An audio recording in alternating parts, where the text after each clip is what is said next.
Hi mga ka-tips! Welcome back sa Print Tips. Ayan, so long time no tutorial po tayo dahil medyo naging busy po tayo sa ating mga projects. Pero syempre, hindi tayo pwedeng hindi mag-share ng ating kaalaman. Okay, so sa ngayon, ang ituturo ko po sa inyo ay yung paano ang paggawa ng tinatawag po na nameplate. Ayan, so ito po, nakikita po ninyo, makintab-kintab po siya dahil ito po ay ginagawa sa pamamagitan po ng sublimation method at ang material po nito ay gawa sa aluminum or sa metal. Okay? And syempre, ito po ay ang tinatawag na magnetic pin. So, ito po iniipit na lang sa damit gamit yung tinatawag natin na magnetic pin. So, yung material po na ito, po kayo mag-alala, ilalagay ko po sa comment section yung mga link na pwede nyo pong i-copy-paste or pwede nyo pong i-click na lang kung kayo naman po yung nanonood sa Facebook or sa YouTube. Okay? So, hindi na po tayo magtatagal sa intro. Let's go. Gawin na po natin ito. Lahat guys, kailangan natin ng layout.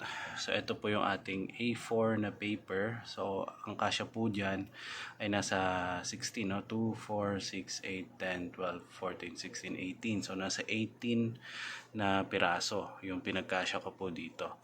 Yan, para hindi naman masyadong crowded kasi iti-tape po natin yan later on. Ano? So ang size po ng isa, so i-click po natin yung isa. Ang size po niya ay ito. So 2.823 inches by 0.933. Kung sa centimeters naman, yan 7.17 by 2.37. So yung reason po niyan, meron po yung print bleed, may pasobra po yan sa gilid para hindi kulangan yung print natin sa ating material mamaya. Dito ay yung ating L130 na Epson. Okay, so ang ink po nito ay sublimation ink. Okay, and then yung papel na gagamitin natin, syempre yung QAF. Ayan, yan yung papel na gagamitin po natin para sa ating sublimation printing. Para naman sa printout natin or sa print settings natin, gumagamit po tayo dito ng print fob, ano? So yung print fob po, kung wala pa po kayong print fob, panoorin nyo po yung video po natin sa YouTube. Na doon po yon kung paano po kayo mag-setup ng print fob po ninyo. Okay, so kung may print fob na po kayo, madali na lang po yan sundin. Ito po yung print settings ko po dyan. So A4, automatic feed. Ito po, 2880 dpi. And then Epson matte. Ayan, then color. Ayan lang po, sundin nyo lang po yan. I-pause nyo na lang. Okay. So once okay na po yan, pwede na pong i-print. Ito na po yung ating print output. So pansinin nyo na medyo mas light yung kulay po niya sa sublimation printing kasi iluluto po yan. So once naluto na po yan, lalabas na po yung kulay po ng print po natin. At napapansin po ninyo, pag sublimation, inverted po yung mga image po natin. Okay? Importante yon. Ayan mga tips, once na ready na yung inyong mga material, so ito po yung ating metal na nameplate na tatatakan po natin. So una-una sa lahat, kailangan yung tanggalin yung film kasi may film po ito sa ibabaw. Okay? Hindi nyo pwedeng tatakan yan na may film, so tatanggalin natin yan. Ayan. So ito yung film natin. Yan yung film, natanggal na. So ready na to para matatakan, okay? Ayan mga ka-tips, so once natanggalin nyo na ng mga film yung inyong mga plates, ayan, metal plates, pwede nyo na po siyang idikit or ilagay, ipatong sa inyong printout. So gamit po dito yung tape na heat resistant tape. Makapal po yung gamit ko, around 200mm or 150mm ang kapal. Pwede rin po kayo gumamit ng masking tape pero mas prefer ko ito dahil ito po hindi dumidikit sa likod po ng material, no? Minsan kasi mahirap tanggalin yung masking tape lalo na pagka naluto na yung inyong print. Okay? So sinesecure ko lang po siya na maigi nang sa ganun po hindi po siya gumalaw dahil pag gumalaw po yan magkakaroon po ng color migration or magkakaroon ng shadow yung prints. So that way po magiging secure po yung material po natin. Okay mga ka-tips, no, ready na yung ating sublimation. Okay, so nailagay na natin yung mga plates, so make sure na secured lang para hindi siya gumalaw or lumipat.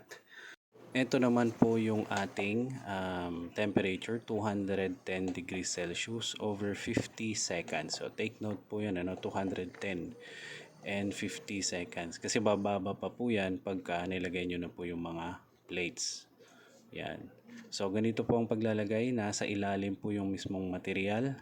Nasa ibabaw po yung papel. Po kayo magkakamali dahil pagkabaliktad yung pagkakalagay po ninyo yan ay hindi po maganda yung output po niya. Okay, so ang gamit ko po dito ay yung 6-in-1 na Kuyi heat press.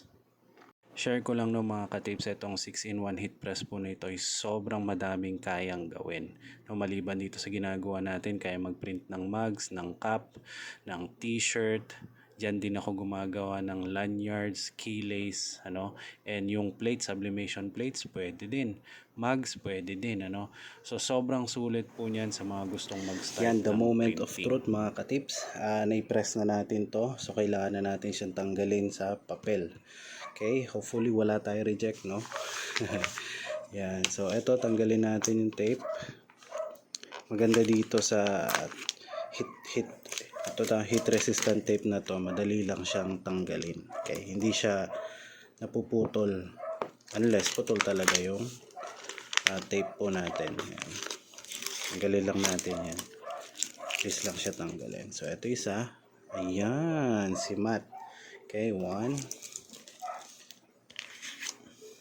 2, kay Mabel. Okay. At then, 3, Lester. Okay. So far, so good mga katips, So, yan. So, ito na sila. So, tanggalin na natin lahat.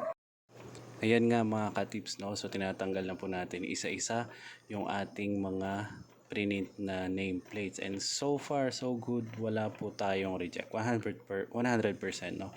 Wala po tayong reject, at inaayos ko na lang po sila para mapicturean po natin or ma-video po natin. Ito na mga ka-tips yung ating final output. Yan. So far wala po tayong naging reject.